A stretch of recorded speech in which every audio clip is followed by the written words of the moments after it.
Every programming language supports operators, characters or sets of characters that execute particular operations. Java, remember, is a C-style language, and it uses the same set of operators as most such languages. If you already know JavaScript or ActionScript, you'll find that the operators in Java are almost identical. Here are some of the types of operators I'll discuss in this video. Assignment operators let you set values. There's a simple assignment operator, and then there are more complex assignment operators that let you combine assignment and math in a single statement. There are equality and relational operators that let you compare values to each other. There are mathematical operators that let you execute common mathematical processes, conditional operators that let you define complex conditional processes, and the ternary operator, which is a special operator I'll describe in a later video when I discuss conditional processing. The most common operator that you'll find yourself using is the assignment operator. The single equals character is the assignment operator. You put the variable you're assigning to on the left and the value on the right. You can assign a literal value, or a value returned from a method, or a reference to a complex object. Regardless of what you're assigning, the single equals operator always is used. The simple math operators are the same as in JavaScript and ActionScript. The plus operator is used for math, so if I start with a value of 10 and I increment it by 5 with the plus operator, I get a value of 15. The dash character is the traditional minus operator. The asterisk is used for multiplication, and the forward slash is division. There's another single character operator worth knowing about, the modulus or remainder operator. Java uses the percent character for this. If you take a value of 10 and you calculate the modulus of 5, that returns a remainder of 0. So those are the 5 primary math operators. You can combine these math operators with assignment too. Once again, starting with an initial value of 10, let's take a look at how you can increment and decrement values. The plus plus operator means add 1. So adding 1 to 10 gives you 11. The minus minus operator goes in the other direction, decrementing by 1, and that would give you a result of 9. Here's how you can combine math operators with assignment. Plus equals means take the current value of this variable and add whatever's on the right side. So int value plus equals 5 would be 15. Int value minus equals 5 would be 5. Times equals 5 equals 50. And slash equals 5 would result in int value having a value of 2. Be aware that when you use the slash equals, you need to make sure that you're assigning a value that matches the data type of the original variable. When you use the increment and decrement operators, you can place them either before or after the variable name. The operational result will be a little bit different depending on the position of the operator. Once again, starting with the value of 10, a postfix operator looks like this, int value plus plus. When you place the plus plus operator after the variable, you're saying first evaluate the variable and then execute the mathematical operation.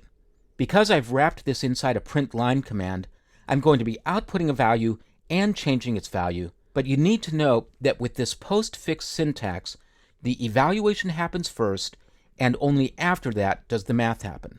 The result would be an output of 10, but then after the statement is complete, the new value of the variable would be 11. If you move the plus plus operator before the variable name, that's called a prefix or a unary operation. This would mean do the math, then evaluate the variable. And in this case, the output and the new value would be the same. Java's relational operators, that is, the operators you use to compare values to each other, look exactly as you would expect. You have greater than, less than, greater than or equal, and less than or equal values. There's also a special operator called instance of. It's all lowercase and all one word. You use the instance of operator to determine whether a variable is a member of a particular class. Here's an example. I declare a variable with a data type of string, and I set it to some value. Now, I want to test that variable and ask whether it's an instance of a particular class. Typically, when you use the instance of operator, you refer to the class by its fully qualified string, its package, and its class name. The string class is a member of the java.lang package, so the complete evaluation of s instance of java.lang.string means, is s a string? And if so, then I would output the string that's in the middle of the if clause. One very important thing to know about comparisons is that you can't use the traditional comparison or relational operators when you're working with strings. Let's take a look at this code. There are two strings named S1 and S2. They have identical values of hello.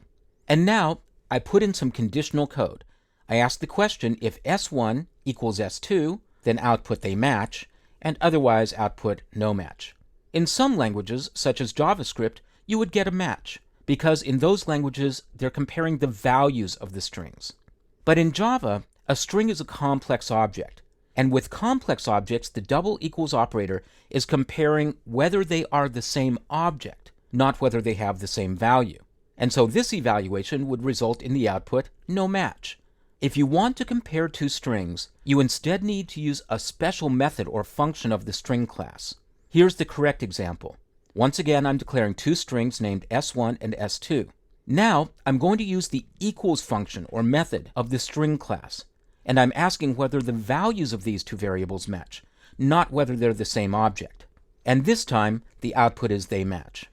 With primitive variables, you can use that double equals operator, and you'll be able to match the values to each other. But with complex objects, like the string, you frequently have to use a method of the class to determine whether the values match.